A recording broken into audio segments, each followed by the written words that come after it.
Hey everyone, it's John Edlin with Edlin Tornado Shelters, and today I thought I would go through a little bit of what it actually was like to be in the tornado.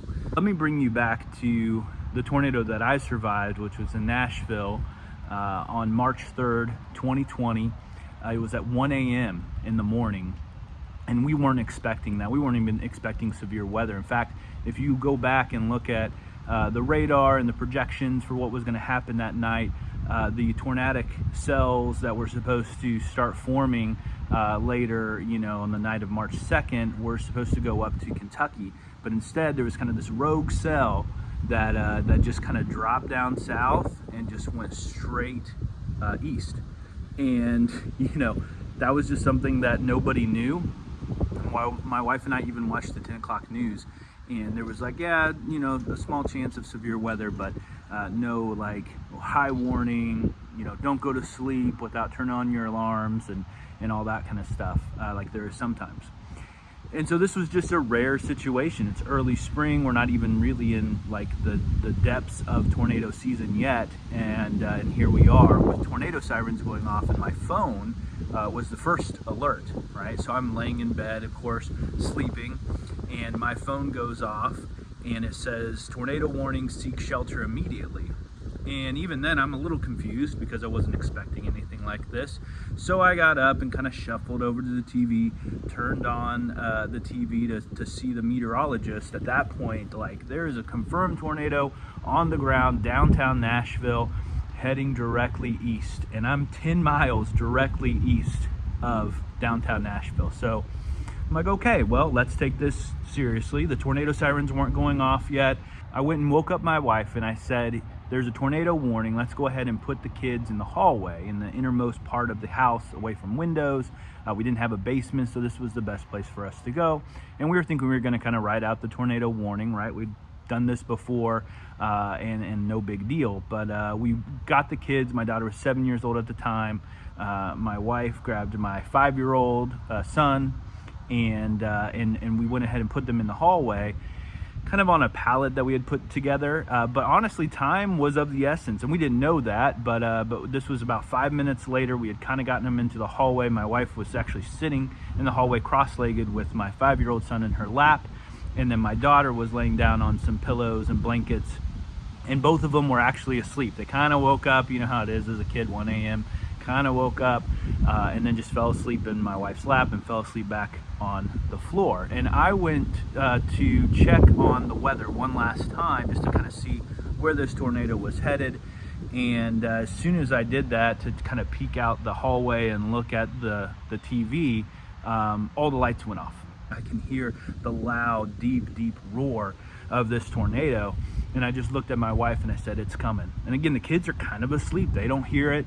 And so I shut the door and I get on top of my daughter to cover her head, and I'm covering my head as well. And about that time, my ears pop, right? Because the pressure drops right when the tornado's coming close to us.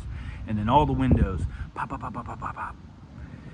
And then you feel the most intense amount of wind that I've ever felt start to push towards us, right? So it came from, kind of where my wife and son were, and started to push towards. And then right when it was over top of us, you could feel it pushing us back and forth in between the two doors that we were at, which was my room and the kids' room. And so my daughter and I were being shoved back and forth.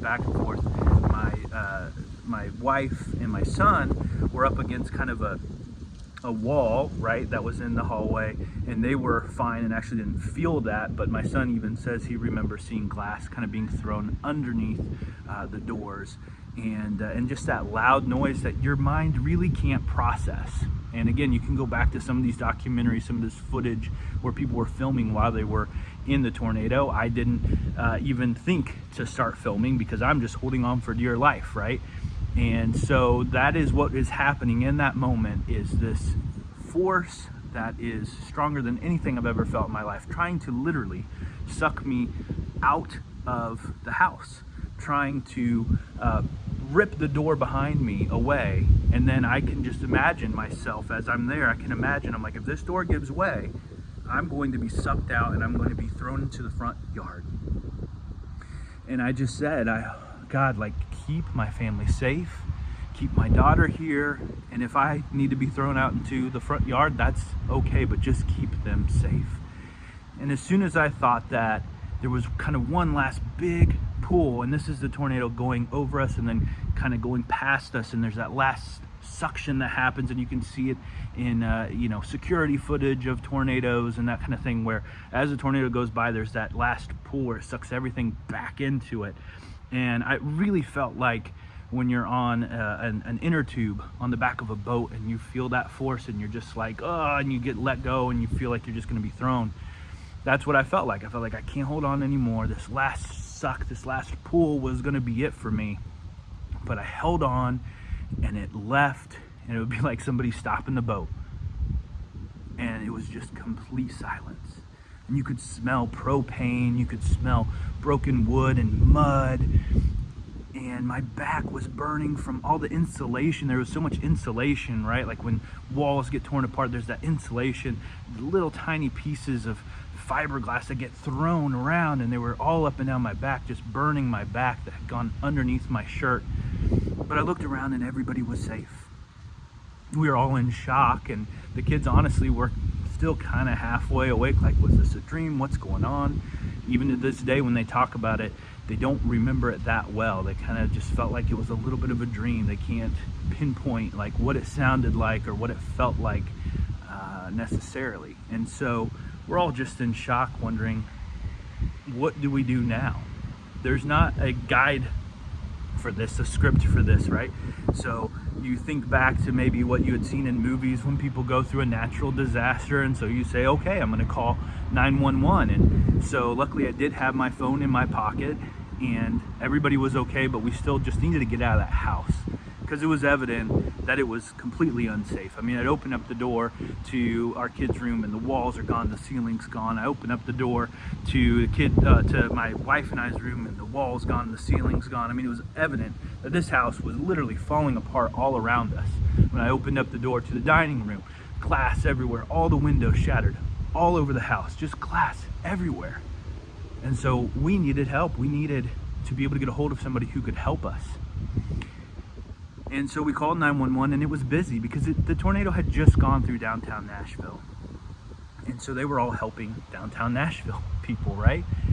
And then I called my cousin who lived down the road, and I called and I called and I called. Of course, he was sleeping, so he didn't pick up. So I called my dad, who lived in Kansas City at the time, and he picked up, and I said, Dad, we're hit by a tornado. Please keep calling Jamie, my cousin, until he picks up, and tell him to come get us. And my dad luckily picked up the phone and said, okay. I think he was in shock. That's kind of a weird call to get at 1 a.m. from your son. But he called and called, and then he texted me. He said, Jamie's on his way. And Jamie was able to get us out of the house and to safety that night. And we were so thankful for that. But that is what it felt like to go through a tornado. That's the intensity that I'm talking about. And that's my passion for making sure that you have a plan, because I didn't have a plan. We kind of had a plan on where we would go, right? Like where we would be in the event of a tornado, away from windows, which I'm glad we had that. But I didn't have a go bag. I was looking around for my keys. I was looking around for my wallet. We were looking around for all the things that we would need. And I wish I would have had that go bag ready. I've done another video about a go bag and what I wish I would have had. I'm going to put that on the screen right now. Check that out. Be a hero. Have a plan. And I hope you have a wonderful day. Thanks so much.